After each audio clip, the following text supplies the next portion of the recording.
Est-ce que ce sont les réalités du campus qui t'ont amené à être un artiste engagé? C'est ça en fait. La réalité du campus. Et quelle était la vie à cette époque-là, dans ce campus dont tu parles? Ah, c'était pas facile. Explique-nous. Oui, c'est ce qu'on veut savoir. Nous, les laissés pour compte, c'est nous, on s'est retrouvés à la cité du Temple à l'époque, l'immeuble Kafando. Tu oses affirmer ça, c'est sûr. Les laissés pour compte, ce sont eux qu'on a amenés à la cité des Temple, c'est vrai. En tout cas, c'était la cité la plus éloignée à l'époque. D'accord. Ceux qui étaient privilégiés étaient à la cité des Orgonais ici, ou à la cité tropicale.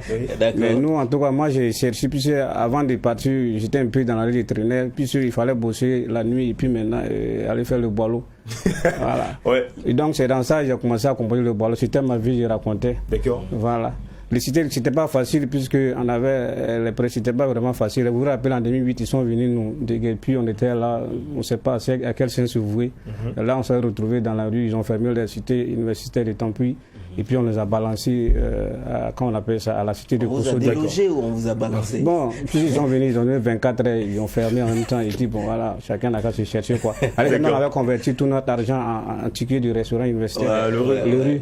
Voilà. Donc c'était vraiment pas facile. Hein. Donc ça fait que bon, il y a beaucoup d'injustices qui nous amènent. Ben, aujourd'hui, ici, enseignant, il y a quand même, moi-même de nature ici, réfractaire à l'injustice.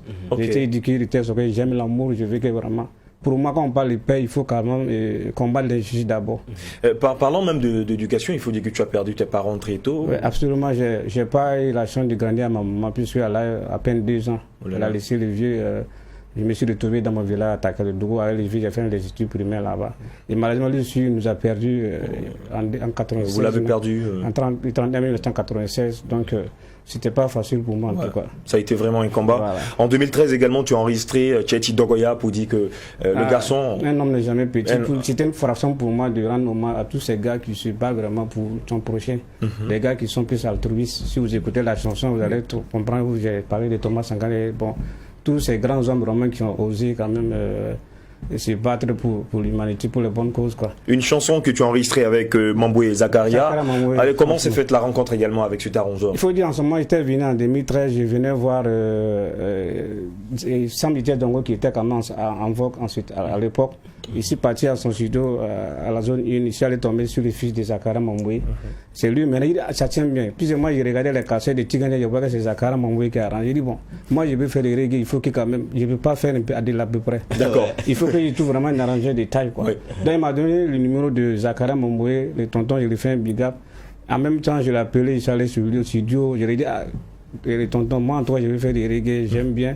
Mais je ne veux pas faire des reggae où on va sentir du alpha ou le chicken là, absolument dedans. Il dit, je vais faire une originalité. Voilà, c'est dans ça maintenant. Il dit, ça tombe bien. Quand on lui, il aime les visions comme que Chicken aussi à l'époque, il était venu l'approcher pour dire des trucs comme ça, que bon, voilà.